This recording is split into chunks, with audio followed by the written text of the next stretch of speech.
approaching your destination. Next exit, Homebrew, VR.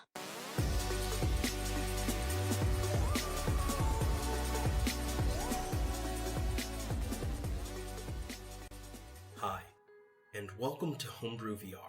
Some of you may have seen our last tutorial, come to our last talk, or had stumbled upon our Facebook page and may be wondering, just what is Homebrew VR? Well, today I'd like to take you on a journey through the history of Homebrew and what we plan on doing next. Let's begin. 1975. It was a big year for the computer industry. The Altair 8800 made its mark as the first commercially successful personal computer. Thousands of units were sold within the first month, and in the midst of the growing hype around personal computers, there was an increasing number of enthusiasts who sought out to get involved, learn as much as possible, and maybe even build a PC of their own. Now, back then, you couldn't just Google how to build a personal computer. And since the 8800 was just a PC building kit, it was seen as complicated and frustrating for a number of first-timers. Amateurs needed a way to network and learn about PCs so that they too can start contributing to the industry and see their own ideas come to life. Enter human rights activist Fred Moore and computer enthusiast Gordon French. The two initially met at a community computer center in Menlo Park, California, and they shared this interest in starting a new group centered around creating and sharing open source information about personal computing. Their first meeting was an ambitious one. The topic: how can Homebrew help make computers more accessible to regular people and enthusiasts?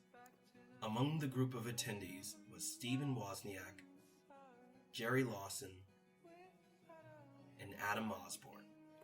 This first Homebrew meeting inspires Wozniak to invent the Apple I. Later, he returns to Homebrew with Steve Jobs to sell the Apple I to the Homebrew members. You should think about Alexander Graham Bell when he heard his first ring, because that's about as revolutionary as this idea is right here. What's he talking about, the Altair? Yeah. I never had a problem with the Altair, so I tried to use it. Jerry Lawson went on to creating the world's first cartridge-based video game console. All the fun. The Fairchild Video Entertainment System at your larger JCPenney. The home entertainment system that never gets old.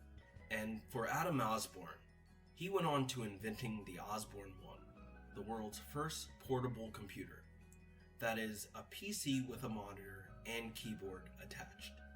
It's going to be the clash of the titans now. There's nothing high-tech about microcomputers anymore.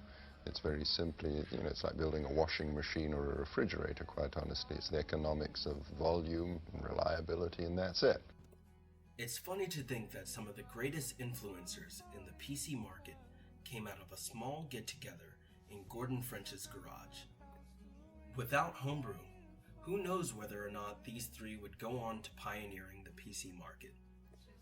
It was through Homebrew's open source nature that these enthusiasts were able to learn and share information that would otherwise have been kept in the dark.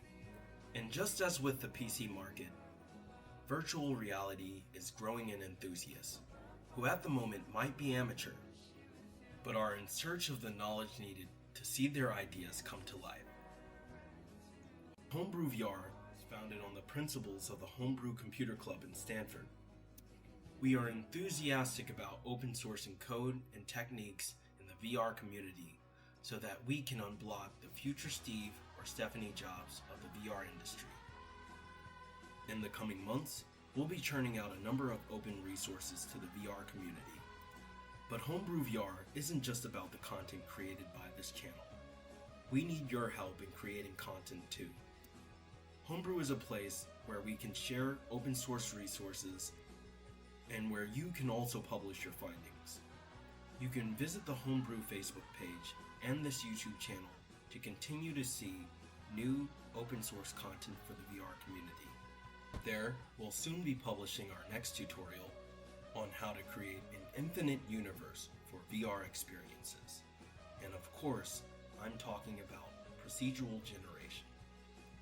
In the meantime, we encourage you to continue to share open source code and other resources with your fellow enthusiasts. On the Homebrew Facebook page, or even in a comment below. Let's continue to help each other make great experiences. Cheers.